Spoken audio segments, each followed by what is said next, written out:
Hey y'all, Carolina Tony here. Today the highway brings us to the state line. Right now I am in Wyoming, but right behind me is, I can find it, there it is Idaho. We're fixing to cross over into Idaho and do some exploring and just see what is in Idaho. And you get to come with us on this Idaho road trip. And we'll get started right after this station identification.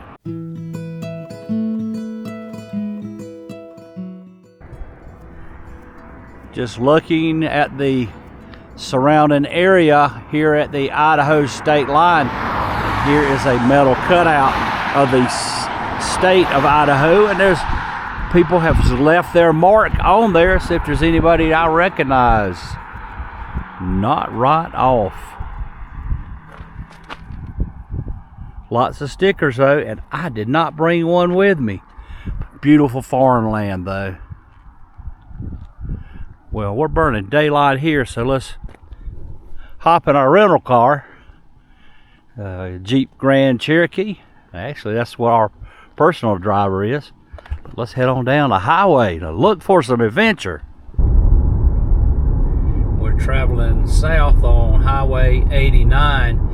And if you look through the window, as we are, you can see a lot of farm country. Of course, the first thing that pops into most people's mind, I know it does mine, when you hear about the state of Idaho, why do we think of potatoes? I don't know what's on with that. I see they grow alfalfa, and I've seen some cows and horses.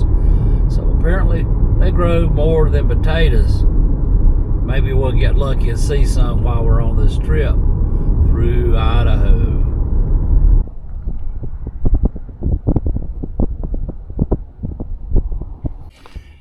In Soda Springs, Idaho, the spring is called Octagon Springs. It is one of more than 100 mineral springs that early visitors found in the area. Trappers and early Oregon Trail immigrants look forward with great interest to visiting the famous Beer Springs, whose effervescent gas and acidic taste gave them some fancied resemblance to luxuries they rarely had the fortune to enjoy.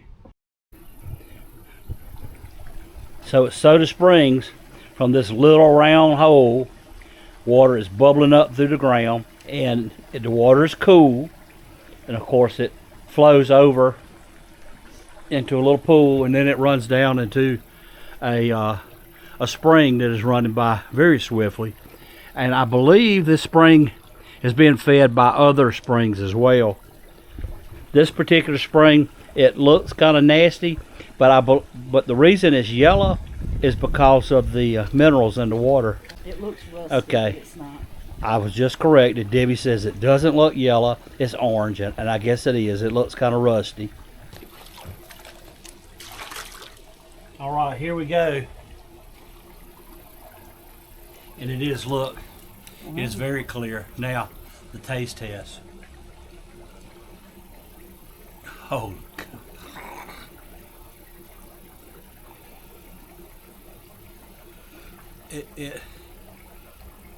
I can't describe it. It's carbonated.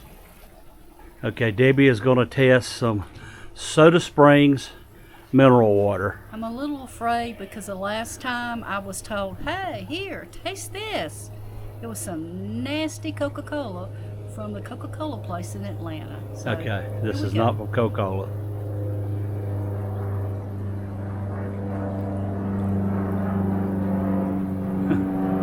So, if you just come across the prairie on a wagon train, I would think that would be delicious. It would be delicious. We had read that one of the pioneers coming across on the Oregon Trail had talked about she had made bread with water from one of the springs here in Soda Springs, and that the bread was, her words, fabulous. This is Sulphur Springs, Idaho.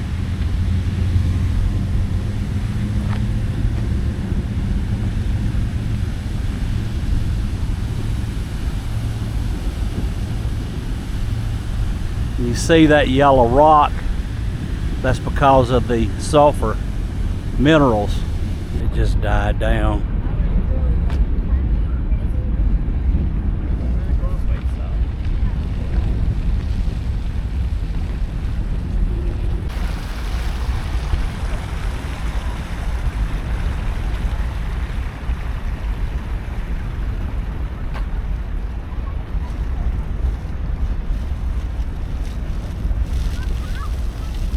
We're in the farm country of Idaho. See a lot of the farm machinery out getting up grain and their crops because cold weather is coming, and from what we understand, the snow gets very deep and it's not uncommon to be 20 degrees below zero here. You see though it's all flat, and then in the distance the mountains just pop up. Continuing our journey through the state of Idaho, we are in Blackfoot, Idaho, and this is the Idaho Potato Museum, and behind me the world's largest potato.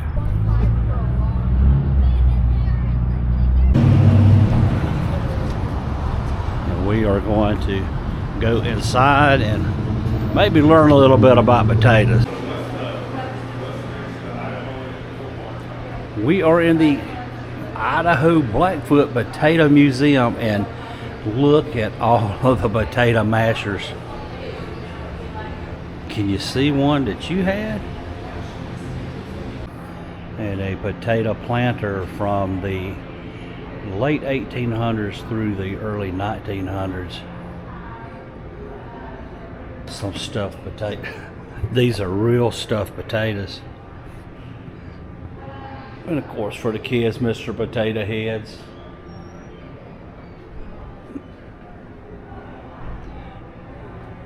This is the Spudnik scooper in 1858. Getting potatoes out of the cellar was done with a potato fork and a rake.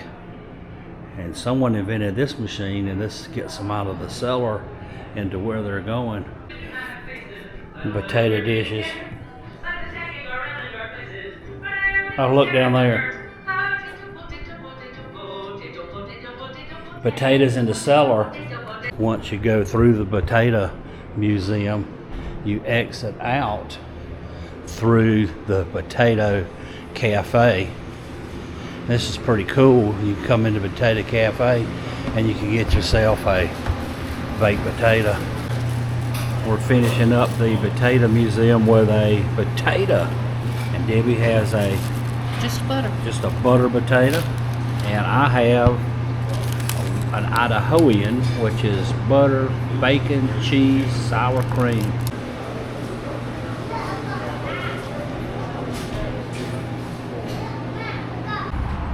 Well, that is going to do it for our trip here to the Blackfoot, Idaho Potato Museum. And you know how to make a potato grin? Butter it up. We're traveling west on Interstate 86 in Idaho. You see off in the distance, it is very smoky, and we have found out that there are over 360 uncontrolled forest fires here in the state, and that's probably why, is exactly why it is so smoky here. Nonetheless though, it is still beautiful traveling across this vast farmland. Right there, I do believe those are potatoes, and then we have wheat and barley and alfalfa, all kind of other stuff, but there are a lot of farmland out here. Right over that hill there is the Snake River Canyon. This is called Register Rock. The pioneers on the Oregon Trail, which is near here, the camps that they would set up, and then after they got settled in the evening, a lot of them would record their presence on rocks, and here as well as other places in the area, and you can see some of the names carved in the rock.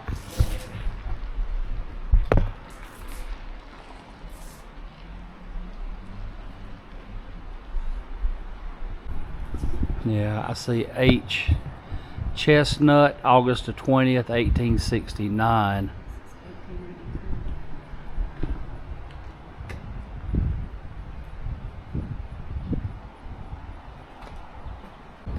The sign at Register Rock off of the Oregon Trail says, after their meals were cooked and their livestock grazed, early pioneers took time to record their presence on this and other rocks in the area. The land around Register Rock was a common camping area along the Oregon and California trails. It has been preserved by the Idaho Department of Parks and Recreation so that the modern visitor can enjoy a landmark of the past. The Indian head and the preacher carved on this rock and dated 1866 is the work of J.J. Hansen at age of 7. At this time, he was traveling along the Oregon Trail with his parents to Portland, Oregon. In 1908, after becoming a sculptor, he returned to review his work. During this visit, he again dated the rock under the Indian carving.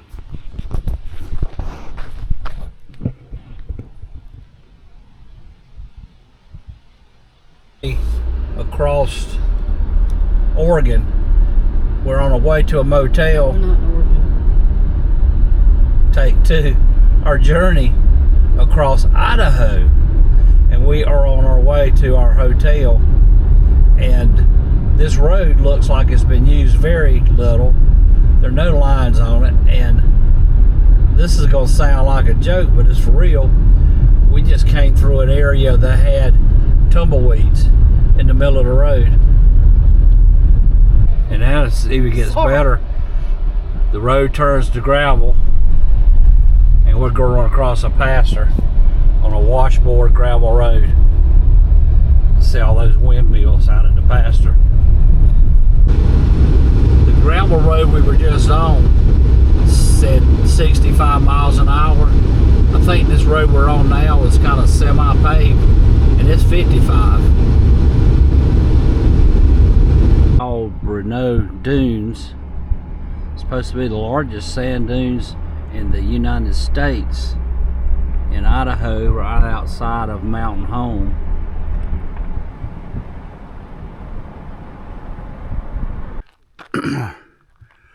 Bruneau Dunes is the tallest single structured sand dune in North America, with a peak rising over 470 feet above the surrounding desert floor.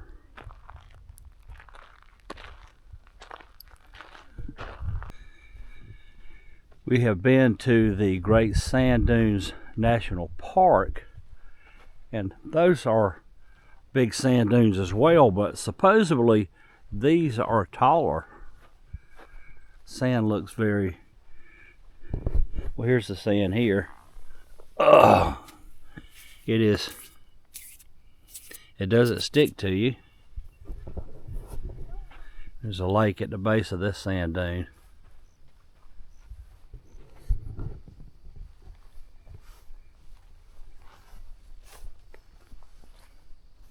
One of the things that I enjoy most when we're traveling is getting off the interstate and just riding the back roads and watching the landscape change from moment to moment. Miles and miles of farmland, all kinds of crops, and you see corn and wheat and barley and alfalfa, lots of irrigation. You can always tell where there's irrigation because it's really green, of course, and then where they don't irrigate is mostly brown. Here's a sign on the back road of running parallel with Interstate 84. It's called the Utter Disaster. On September the 8th and 10th of 1860, the Utter wagon train engaged in a life and death struggle with attacking Indians. The assault on the wagon train of 44 immigrants led by Elijah P. Utter just north of here resulted in the death of 6 men, 2 women, 3 children.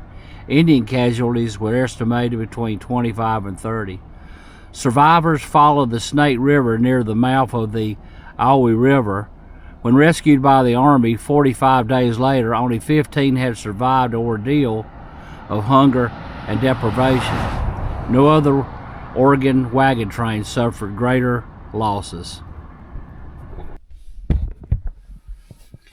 Over the last few days, we have been back and forth and in and out all over Idaho. I never imagined that Idaho would be as beautiful as it is, and there's so much to see and do here in Idaho. Well, I hope you have enjoyed this video. We're going to have to get out of here and find somewhere to sleep tonight. If you enjoyed this video, be sure to give us a big old thumbs up. Be sure to share with your family and friends to help make this channel grow. But until next time, y'all have a good day.